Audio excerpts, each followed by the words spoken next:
عايشة الدور لدنيا سمير غانم، هل حلو ولا وحش؟ فيه سلبيات وفيه إيجابيات. هجاوبك على كل ده في الفيديو ده. تماني كلت دراعها. ماشي يا فهد البطل، ماشي برافو. خليني في البداية ابتدي لك بالقصد. هو دنيا سمير غانم وفدوى عابد ورمض الشناوي ورحاب الجمل ومحمد الكيلاني. بالسلبيات وبعدين نخش في الإيجابيات. السلبيات وهو إن أنا شفت إن المسلسل بيخاطب فئة معينة من الأجيال، وهو جيل جينزي اللي هو بيبتدي من حوالي 9 سنين فيما فوق لحد 18 سنة. مش عارف، قول لي في الكومنتات لو أنت من الجيل ده. دي حاجة من السلبيات اللي موجودة في المسلسل. تاني حاجة من الحاجات اللي موجودة في المسلسل، أنا بحس إن الإفيهات والكوميديا اللي موجودة فيه أو المواقف اللي مبنية عليها الكوميديا متوقعة نوعا ما. ده بالنسبة لي، يعني بكلمك من وجهة نظري. حسيت إن لأ، أنا ممكن أتوقع إيه اللي ممكن يحصل وإيه الإفيه اللي هيترمي. ممكن يبقى متعوب عليها أكتر من كده، بس أنا حبيت فكرة المسلسل. إيه السلبيات اللي موجودة تاني؟ فكرة إن الأشخاص مش متعمق فيها.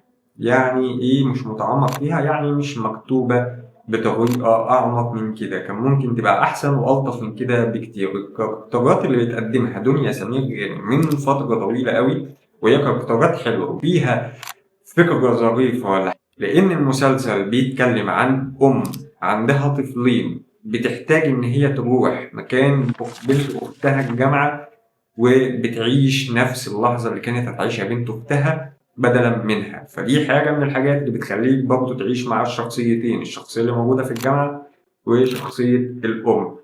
فالفئة اللي هي بتخاطبها دنيا سمير غانم لما بتشوف حاجة زي كده وتشوف إن في تعبير زي كارما، ما تقفقفيش كده، حرام، ولا تقل لهما اف. اللي انت شفته دلوقتي، فدي فكرة حلوة بتقدمها دنيا سمير غانم في أي كاركتر هي بتعمله.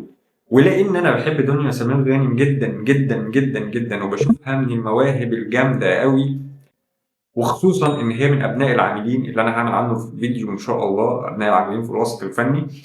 حضور وكاريزما دنيا سمير غانم. دنيا سمير غانم أي عمل بتعمله زي ما قلت لك قبل كده، إذا كان كاركتر أو حتى شخصية تقيلة في عمل درامي، فهي بتعمله بنسبة 95% حلو، لأنها عندها الموهبة إن هي تقدر توصل لك ده كمشاهد.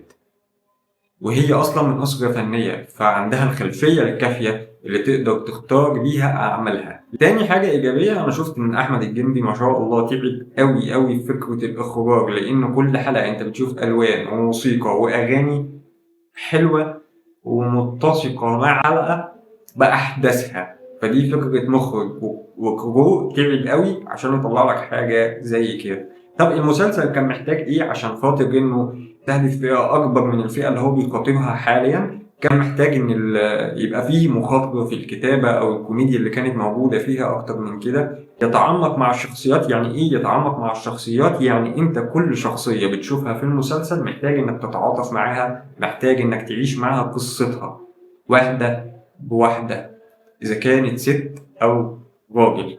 ده كان رأيي في المسلسل بكل صراحة. لو في شوية لقطات حلوين من مسلسل عائلي تقدر تتفرج عليه انت واسرتك او انت واطفالك بكل احترام وحب، وده كان رايي في عايشه الدور وبكل صراحه. فاتمنى لو انت مش عامل لنا سبسكرايب اعمل. اشوفكم في فيديو جديد ان شاء الله. السلام عليكم.